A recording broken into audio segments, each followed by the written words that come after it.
Now, last year on this very stage, at this very podium, another big announcement was made. This one came from Secretary of Education Arne Duncan.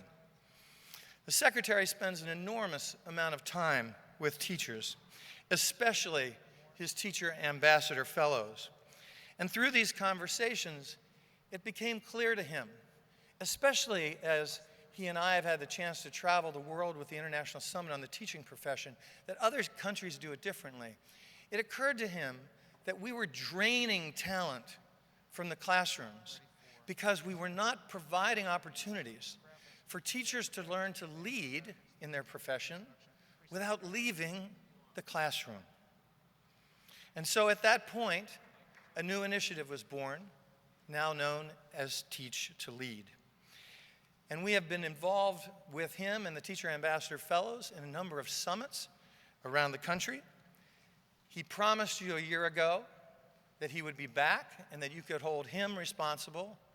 I think he said he could hold me responsible too. I'll do my best. On the progress that we've made. Please welcome the Secretary of Education, Mr. Arne Duncan.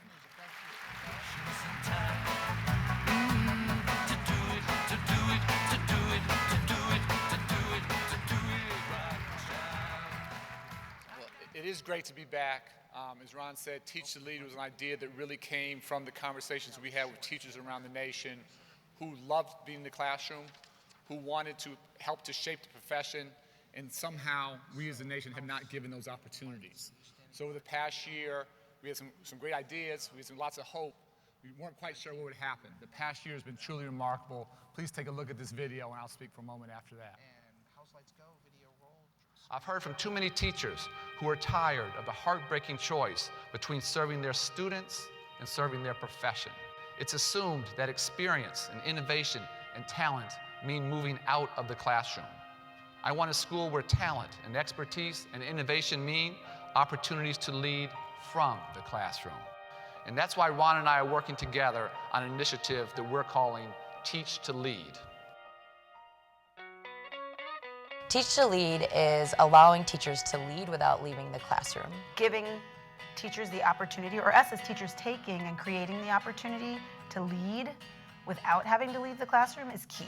And it's key for us and our sustainability, but more importantly, it's key for our kids and their learning. It's so important because the teachers are the ones who work so closely with the students. And for those teachers who know their students so well, to be able to be in a position of power and authority is what's really going to change and get those students to where they need to be. For us to do this on scale, we've got a couple things going on. Number one, we've got a wonderful website, the Teach to Lead website, where we have a lot of resources from over 70 partner organizations who have joined us in these efforts. We also have the Commit to Lead platform, which is a virtual community where teachers can go on, they can load up their ideas, and other people can give feedback. Teach to Lead has had 3 summits, one in Louisville, Kentucky, one in Denver, Colorado, and one in Boston, Massachusetts. This summit came at the right time for our group. The presenters, the speakers, the networking that we're able to do is really helping us clarify our intentions and our goals to get to that next level. Teach to Lead was a really great place for us to take a step back, look at where we've been, and really chart a good course forward for where we want to go. It's been an incredible opportunity. The energy and the experience of seeing the teachers here collaborating with projects that are at different stages, I think speaks to the importance of continuing this sort of effort, but also speaks to this momentum that is building around teacher leadership that I truly believe is going to catalyze us. From those 3 summits, we have hosted 2 leadership labs already and are looking to host 7 more. Because of the work that was done today and the teachers there and the contributions and the commitment to change and elevating teacher voice, we've kind of started creating a new pathway for teachers that want more but don't want to leave the classroom. It was empowering to be sitting with all these different colleagues that have amazing ideas at the district level, the building level, and at the state level. And to know that that's being worked on nationally makes you feel like the profession is really moving in a positive direction.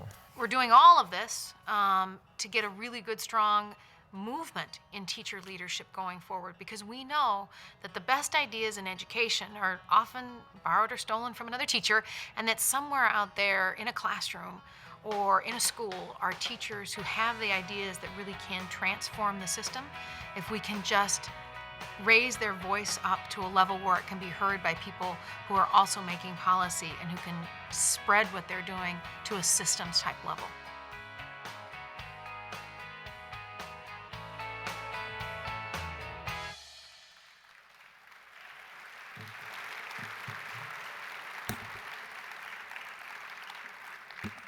I always love when technology actually works. That's always my fear, is you come out here and announce this thing, it doesn't happen. You can hear clearly why teacher leadership matters so much to the teachers who participated. And I want to take a minute to describe why it matters so much to our students, to the profession, and ultimately to our nation. We all know it's a challenging and a difficult, but also a pretty remarkable time to be an educator. The focus on equity and on actual outcomes for students has never been stronger, I think, in the nation's history. Education, we all believe, must be the great equalizer that opens the door to opportunity and upward mobility. It's also a time of huge changes in our schools, and change is never easy. In fact, I'm convinced raising the bar is always hard. But these changes are paying off in powerful ways for the children we serve.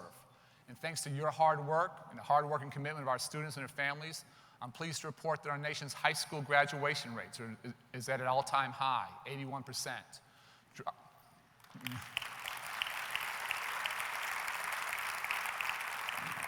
Dropout rates are down significantly. African American dropout rates down 45% over the past decade.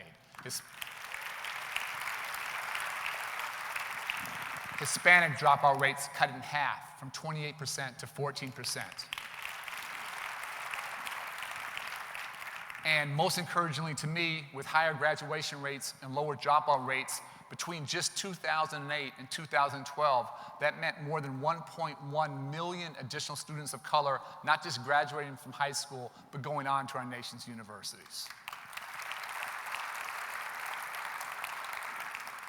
And for all of this hard work, not just our students and families, but our nation owes all of you a huge debt of gratitude. I just want you to take a minute and think about what that means, not just for those young people, but for their families, literally for generations to come, that they had the opportunity not just to graduate from high school, but go and pursue their dreams in higher education and beyond. And while we should absolutely celebrate all that progress, everyone here knows we have so much further to go until every child in this country receives the education that he or she deserves. But we also have great new strategies and tools to help teachers as they try to literally transform the life chances of the students you serve. We have vastly deeper knowledge about how people learn best, insights across disciplines, from neuroscience to developmental psychology and information processing. And we have more ways to realize and to benefit from the collective expertise of our nation's great teachers, with so many ways to share information across schools, districts, states, and now obviously the world. Just a generation ago, too often, it seemed like the job of the student was to adjust to the needs of the school. And today, the job of the school is to adjust to the needs of each student and help them discover their unique talents and gifts. That's the right way to go, but we all know that's also much harder to do well. But there's only one way that this enormous change is going to work, and that's if teachers and other educators own it and lead it. I'm convinced it can't come from outside or from above. We all know that a great learning environment requires at least three things: great relationships and trust between the adults there, strong, inclusive principals, and time for teachers to collaborate and to support each other.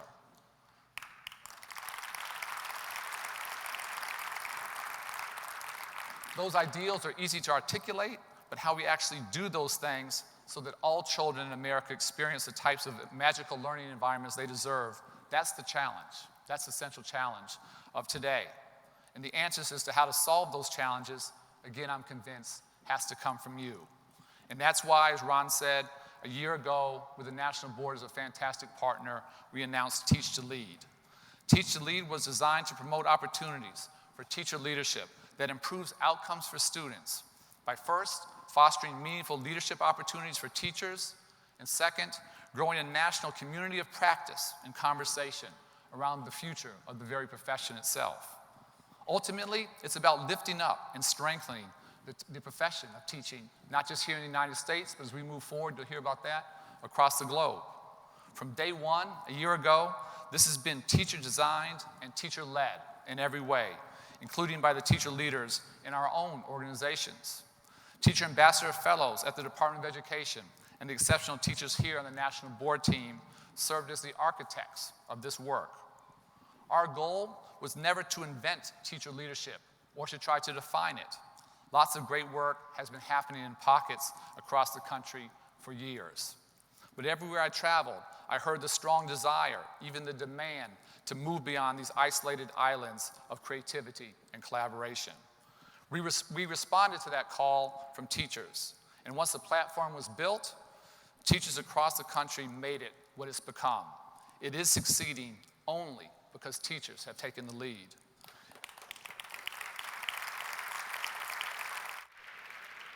In a few minutes, you'll get to hear from some of the extraordinary educators who have taken part in this effort and learn what it's producing in their classrooms. But first, I want to take a minute and celebrate what teachers have done through Teach to Lead. First, through in-person events, we reached hundreds of educators from 38 states, including 3 National Teacher Leadership Summits and 2 Teacher Leadership Labs. As a result of these events, educators have produced more than 100 action plans for schools and districts to implement improved opportunities for teacher leadership. Significantly to me, over 70 partner organizations, including some that don't necessarily always play nice with each other, have come together to the table to collaborate to support this initiative. Principals groups and unions, state and local departments of education, academic entities, grassroots organizations, and teacher advocacy organizations are all working together to support all of you. Teach to Lead launched Commit to Lead, a virtual community with more than 2,000 participants who have shared hundreds of ideas for how to advance teacher leadership in their schools, districts, and states, and gain feedback from other educators and supporting organizations, resulting in hundreds of additional commitments towards teacher leadership. In summary, in just this past year, thousands of teachers have been engaged in this work by attending Teach to Lead workshops, webinars, and Twitter chats. And what have we heard back from the educators involved? First, as we all know, the appetite for leadership is enormous. Second, educators are ready with powerful ideas that they want to implement now. Third, they need the time and the space to collaborate in order to expand and build their leadership. And fourth, teacher leadership is a win both for teachers and principals. And we've been very pleased that principals have largely been supportive of this work rather than being threatened by it. And finally, when all the pieces come together, students, schools, and ultimately the profession all win. They all win. As Ron Thorpe has said, teacher leadership is about momentum, and this effort is growing. In Iowa, all 346 school districts, every single one of them, applied for planning grants to support their local development of teacher leadership, and the state leadership team participated in our summit in Boston. In Colorado, the Denver Public Schools are expanding their teacher leadership program from 14 schools in 2013 to 72 schools in 2015. That's a 500% increase in 2 years. And later this month, we're taking a delegation of 6 teacher leaders who all attended Teach to Lead summits with us to the international summit that we hold each year so that we can learn from and share with our colleagues from 15 countries across the globe, share as a team. Finally, I want to close with just one more quick example from South Dakota. 2 teachers there, Charlotte Stever and Scott Simpson, are they here? Are they here? Please stand up, give them a huge round of applause.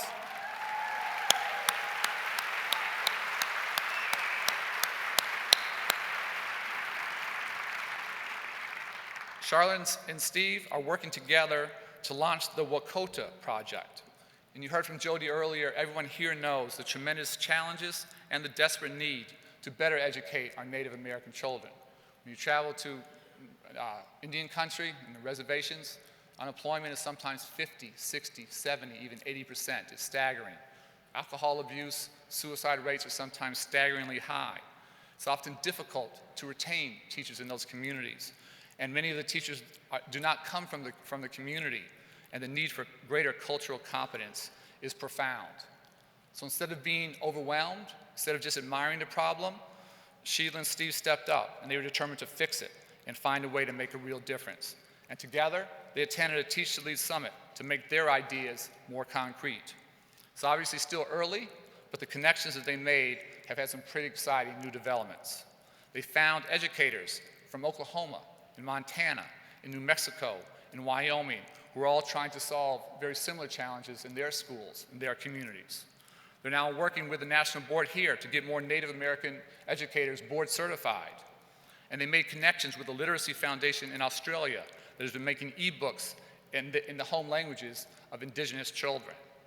And Charlotte explained, and I quote, "Discovering that the same issues that we're grappling with here exist literally all over the world has meant so much to me. The summit and the connections we made have helped us better understand the problem that we're trying to solve and the possible solutions that we can help bring about." That's just a very, very quick summary of where we are today. And the real question I'm going to close with is, where does Teach to Lead go from here in the second year of this extraordinary journey? And the answer, again, I believe, is up to all of you. Our hope is to accelerate the pace of change and build upon the sense of momentum that Ron so eloquently described. Our teachers and our students simply cannot wait. For those of you who are already driving this critical work, thank you so much. For those of you who are just coming into your own leadership roles, please join us in this effort. Please also visit the Teach to Lead website. Post your own leadership idea on the Commit to Lead platform, housed on teachtolead.org. As we strive to better support our nation's teachers, as we strive to elevate and strengthen the teaching profession, as we strive to help every child fulfill her true academic and social potential, nothing is more important. Thank you so much. I'd like to bring Genevieve up, and we look forward to great conversations with teachers who've been participating in this. Thank you for having me. How you doing? Good to see you. Thank you, Arne, and good morning, everyone. My name is Genevieve DeBose, and I am a proud National Board Certified teacher. Whoop, whoop. That's right. I am also a very proud 7th grade English language arts teacher at Bronx Studio School for Writers and Artists in New York City. Yep. Right here. Oh, yeah. Here. You're right here. Thank you. I put you in the front row. So it is incredibly amazing to be here 1 year later. I was sitting in the same auditorium a year ago at the very, very back when Arne and Ron were on stage and when they announced Teach to Lead. And I distinctly remember Arne saying, "Hold me accountable." Hold me accountable 1 year later at the Teaching and Learning 2015 conference to see what we've done. And I'm really excited to be here today to moderate a panel with the secretary and 3 amazing teachers who have been very active in Teach to Lead over the course of the last year. So I am excited to introduce and welcome these 3 amazing teacher leaders, we're going to have a dialogue about the work that they've done over the last year and about teacher leadership in general. So please help me welcome our first teacher, who is Jennifer Aponte. So Jennifer, come on up. She is, let's give a round of applause. She's coming from Massachusetts. She is a pre-K sheltered English instruction teacher, and she's also a Teach Plus Policy Fellow. She attended the Boston Teach to Lead Summit, so thank you, Jennifer. The second teacher leader I'd love you to help me welcome is Leslie Hagelgans. She is an 8th grade English language arts teacher from Michigan. She's also a Viva Teacher Ambassador, and she attended the Kentucky Teach to Lead Summit and then also hosted a leadership lab at her middle school, Marshall Middle School. So thank you, Leslie. And last but not least, please help me welcome Christopher Todd. He is a teacher leader in residence at the Connecticut Department of Education. He is also a high school government teacher at Windsor High School, and he attended the Kentucky Teach to Lead Summit and also hosted a leadership lab. So we are really excited to jump into this panel, and since we're all here, we're going to get started.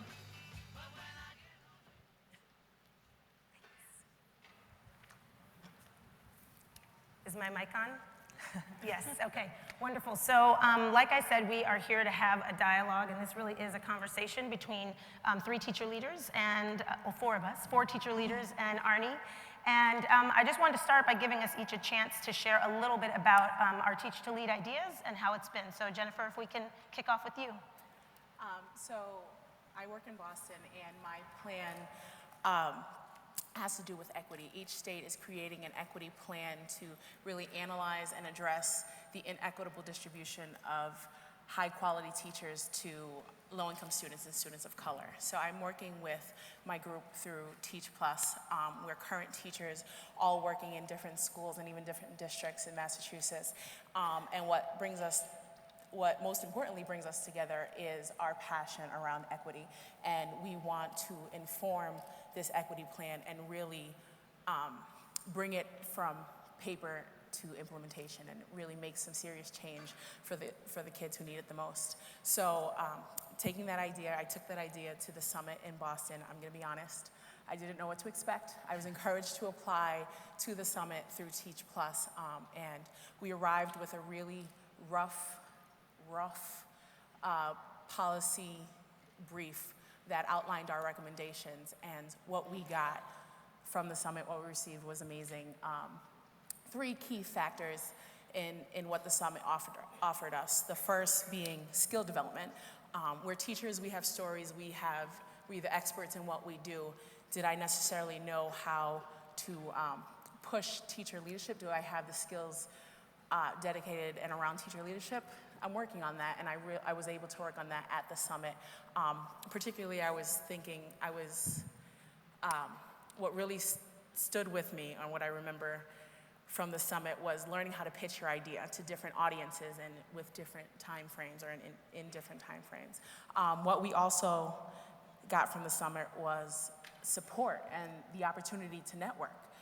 It's really around who can help you get this work done, and we received feedback from critical friends and other attendees and teacher leaders, which was hugely important to the work we were doing. And lastly, we had work time to sit with my group and really process what we had been learning and the feedback we had gotten. So we left the summit really excited to move our work forward with a plan and things to do. And now that really rough draft of a policy brief is a policy paper that is soon to be released, and the Massachusetts Department of Ed is really excited to read it and get us involved in our equity plan.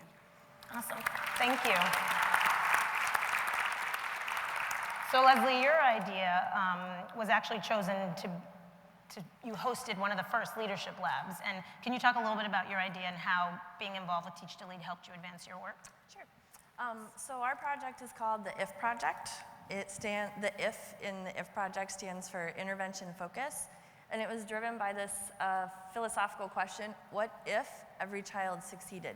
You know, students in schools are always being labeled as failures. Why don't we flip that around and actually look at how they can succeed? I realized data had kind of become a 4-letter dirty word in education, and so we wanted to turn that around and make it more positive and more proactive. Ron Thorpe mentioned in the opening about learning from the medical field, and that was the similar inspiration I had. We have all this data, we have all these test scores, so why don't we do what doctors do? Look at the data to diagnose how our kids are performing in reading and math, as well as their attitudes towards school policies and procedures. Then we can prescribe what every child needs to help them grow to be successful in their own way, which is that philosophical statement, what if every child succeeds? Over the last summer, my team, who is awesome, and they're sitting over here in the front row, they gave up over 200 hours unpaid with no professional development time to make this happen. They pulled together 3 years of data on over 500 students. We had that available to all teachers before school started. The data included grades, behavior, as well as standardized test scores, plus survey questions the students had completed. And so all of our teachers knew a week before school started where their kids stood with their reading ability, their math ability, and their general attitude about things like school policies. One of the things we learned is 37% of kids didn't do their homework because they simply forgot to take it home at the end of the day. So as teachers, let's figure out a way to target that. It led to more data-driven professional development throughout the school year, driven by the team of teachers over there. We have 15 intervention classes, and after just 3 months of school, 75% of those kids were either maintaining or doing better, which means we felt we'd been successful because we stopped the decline. They weren't going backwards anymore. Then I got an invitation from the Viva Network to apply for the Louisville Summit, and we were selected. And at the Louisville Summit, Emily Davis challenged us. She said, how can you make this an action plan for long-term systemic change? And we told her we needed resources and we needed time. We needed research to better support students, parents, and most importantly, teachers. And later we were selected to be the first ever leadership lab. And thanks to the Teach to Lead with the Department of Education behind it and the National Board, it gave our project the necessary credibility and validation so that education community members who work outside of our classrooms, as well as other supporting organizations, would get involved. Kind of like, oh, now it's important.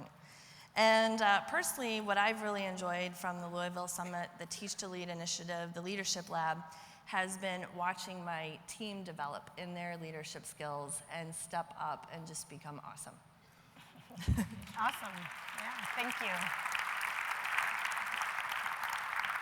So Chris, your project deals with building teacher leadership across the state of Connecticut. Can you talk a little bit about that and why you think that those structures are valuable and important? So this fall, I began my first year as a teacher leader in residence at the State Department of Education, which I walked into not really understanding what that even meant.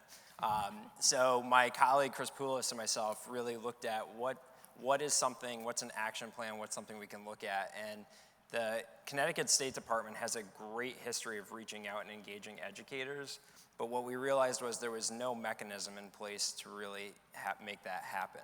And so we began this idea on the belief that every teacher has the potential to be a teacher leader, and that the expertise from field practitioners makes for better policy implementation. And those were kind of our underlying beliefs. And so we had the support of our current interim commissioner, Dr. Wenzel, and the chief talent officer, Dr. Barzi. And so we worked on this idea of an educator network. So how do we kind of reach out and create a system that allows more teachers to get their voice and to get their input at the state level? We went to the Kentucky Summit with what we thought was this awesome 8-page white paper that we had put all this research and heart and energy into, and at Kentucky we just blew it up. And thanks to the help of Catherine Bassett from NSTOY, and we had a fantastic team of building administrators, teachers, and education consultants. We really looked at the network as an idea is good, but how can we broaden this? How can we expand it even more? And so what we came home with was really an idea of a 3-tiered mechanism for teacher involvement, where tier 1 is an educator network that you have 2 pathways into. So you can either be nominated by a building administrator, so we see it as a retention mechanism. So how do you recognize all the great things teachers do on a regular basis? Or you can self-nominate. Maybe you're that first or second year teacher in a huge district that has a passion for something. So what's the pathway for you kind of into this network? And then we built that out. So what does that mean to be in a network? Well, we realized we need to provide some type of professional learning regarding what does it mean to be a teacher leader. So we envision having a 1 to 2 day professional development where these individuals that have joined the network come in and they get kind of a general idea of what is it like to engage with policymakers, what could potentially be my role helping the State Department or working with the State Department, but more importantly, how can I bring teacher leadership back to my district and to my building? And so that idea of just the network was the level 1. The level 2 is what we envision as a field advisor. So if we have a consultant at the State Department that has a project, instead of it being the who do you know tagline, which I know happens in every single state that we know of, now the consultant can truly go into a network and they can pull out teachers that better represent our profession as a whole, geographically for the state of Connecticut, socioeconomically, urban, rural, suburban districts, and just kind of broaden that scope of educator voice and input at the state level. And then the third level is kind of where we are with this idea of a teacher in residence position. But the idea that you would have some type of systemic kind of professional growth and teacher development so that by the time you get to that teacher in residence, you actually know what you're doing when you kind of walk in the door and can make the most of it. So the summit was unbelievable, and then the leadership lab we just hosted last Friday, so as you can imagine, it's been kind of a whirlwind, was fantastic. We got stakeholders at the table that we struggled to get to the table, and the power of getting an invitation from the U.S. Department of Ed, the National Board, and Teach to Lead helped us really bring a lot of key stakeholders to at least engage in a discussion with our project. Excellent. Thank Thanks. you. So we don't have a lot of time up here, but we want to make sure that we have some time for dialogue. And Arne, I know you may have some questions for these guys, and we have questions for you as well. I don't know if you want to kick it off, but Jen, I know, also has a question for you. Yeah? With Teach to Lead and this general shift to uplift teacher voices, what concerns are you surprised to hear from teachers, and what ideas are you excited to hear from teachers? First of all, I think this has been just such a positive thing, and we're still in our infancy. We're still learning how to crawl. We're not even walking yet. But what I felt historically was tremendous, frankly, frustration from teachers who didn't feel listened to, who didn't feel they had a voice, who had great ideas and no means to move those ideas from their head or from a shelf or a piece of paper to reality. And what you're starting to see now with teachers supporting each other and coming together is things starting to move from their heads or from the shelf to classrooms and to schools. It was fascinating to me in this age of technology how much we still need human contact. And you guys all talked about how the feedback was amazing. That's why we do convenings like this. That's why we do the summits. But what technology can do over time is, as these ideas start to prove themselves out, is we can scale much more rapidly than ever before. And what folks are doing in their own communities, I think, have national implications. And so let's come together, let's help, let's tighten the plans. But when things are really moving, we can scale in a very different way. So the question for me over time is, again, can we move from these pockets of excellence, these islands of excellence, which are good but aren't enough, to systems? Not going too long, I love Connecticut because I've talked to Chris in the past where they were trying to get to a better place as a state, but the systems weren't quite in place. It sounds like you guys have made real progress there. And if these ideas and practices can be sustained way beyond any one of our individual initiatives and efforts, then you start to have real lasting change. So long way to go, but just extraordinarily encouraging where things are going. Yeah. So I know for all of us, we've found the work with Teach to Lead, just like you said, incredibly important, and that need to come together, sit at a table, plan. So one thing that we're all wondering from you, Arne, and from the folks at Ed is just what does the future hold for Teach to Lead? Will there be more summits? What are the next steps that you all are envisioning? Because we know that this work is powerful, and we want to continue it. I'll keep putting it back on all of you. It's what you guys want to do. So what I believe, again, we need to do a lot more of this. What I said earlier, there just is a tremendous appetite, there's a tremendous desire, there's tremendous, frankly, untapped leadership potential. And so we want to continue to convene, we want to continue to do summits. We're going, like I said earlier, with a set of folks to Canada to meet with teams from 15 other countries, and we're not unique in our communities or in our nation trying to struggle on these issues. And if these things can start to be the norm, and so what does the end goal look like? Can we bridge policy and practice? And no one is better to do that than teachers. And then can we scale teacher leadership so that teachers stay in the profession longer, feel more rewarded, feel more supported, and ultimately the dividends in terms of student achievement, I think, will be extraordinary. So we want to do more, we want to do better, we want to grow this, but we constantly need real-time feedback, and if it's helpful, fantastic. If it's not helpful, we need to change course. But I was hopeful last year. I'm convinced we're onto something really, really important and special. So how does that change?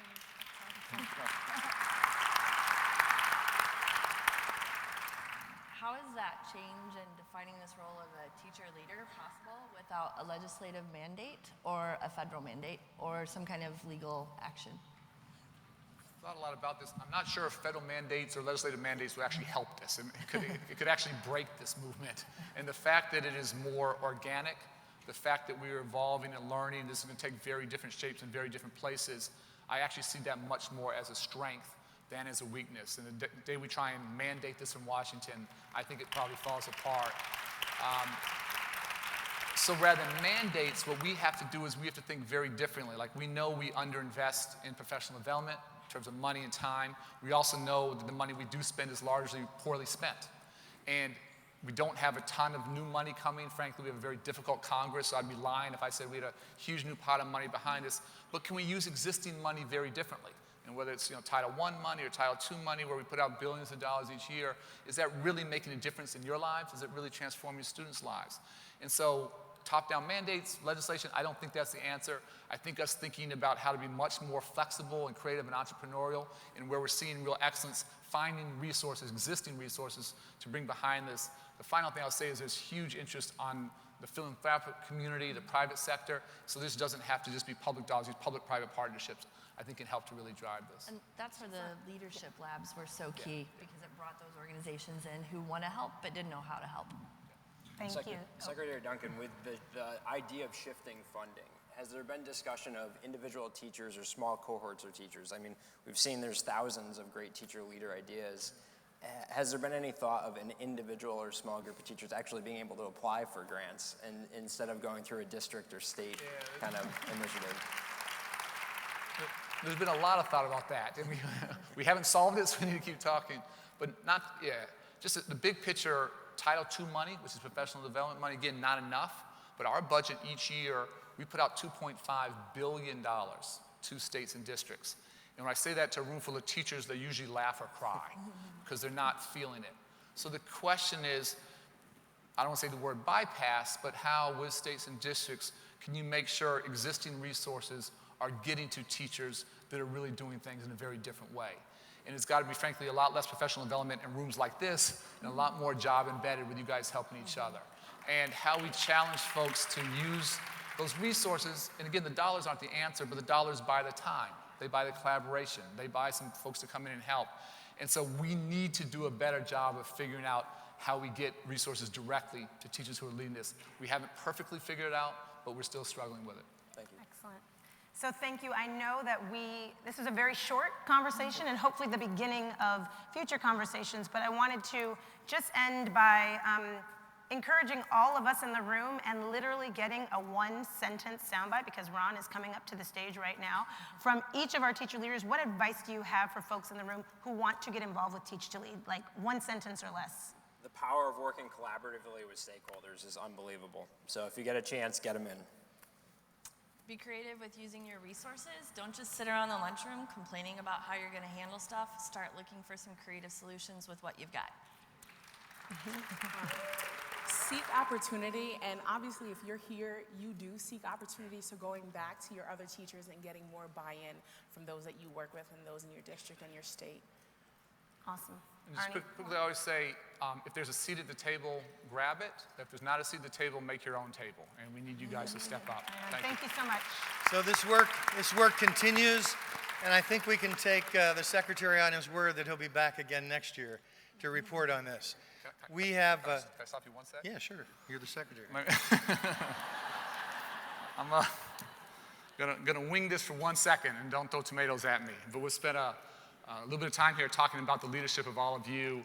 And before I get out of here, I just want to take 1 minute and talk about this man's leadership.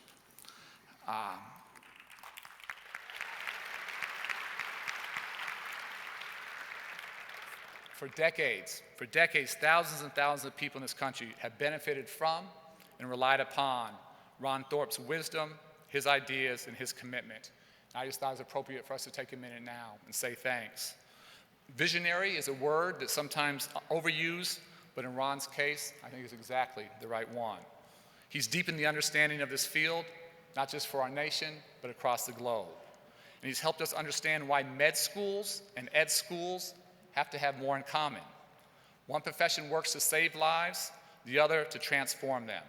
And the training for all of this critical work should be equally rigorous. Over the past 9 years, America's teachers and the broader education community have come together to celebrate and strengthen the teaching profession. And over this time, nearly 50,000 educators have had the opportunity to share ideas and debate important topics and learn from one another. As a result of teaching and learning, the International Summit on the teaching profession developed a couple years ago. We had our first session in New York. We're now traveling across the globe, which I had the pleasure to participate in that, and we've been working with our peers from dozens of countries around the world. This has continued with summits in other capitals. We'll be going to Canada, as I said earlier, in just a couple of weeks. And for Ron, it's been a labor of love celebrating the great, great work of America's teachers. And now, as we head into the 9th year of teaching and learning, we would like to recognize Ron for his tireless commitment and leadership.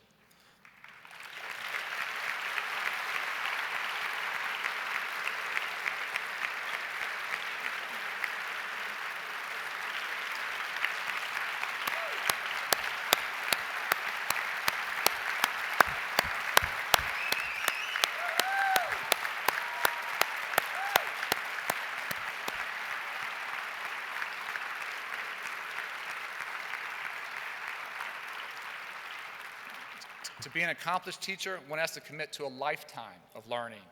And that's what Ron is all about. From his beginnings in the classroom to his work in philanthropy, in the media, and now here in this incredibly vibrant event.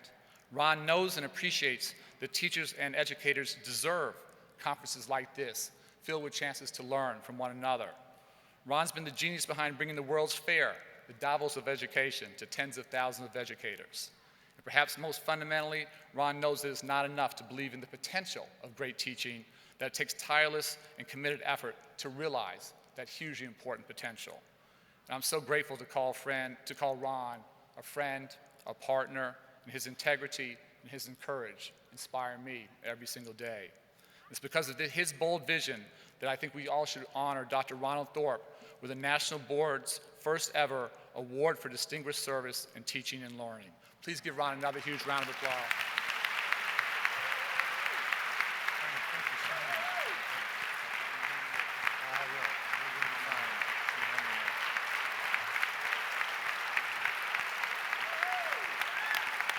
Wow. Now I'm really glad my dad is here. My brother. Thank you so much. Thank you to the panel and Genevieve. You've always done a great job. We will be back with more teacher leadership work next year. We now go off to some concurrent sessions, and we look forward to seeing you back here at the Carnegie Center at 1 o'clock for the Digital Learning Day Town Hall meeting with Rahima Ellis. Thank you so much.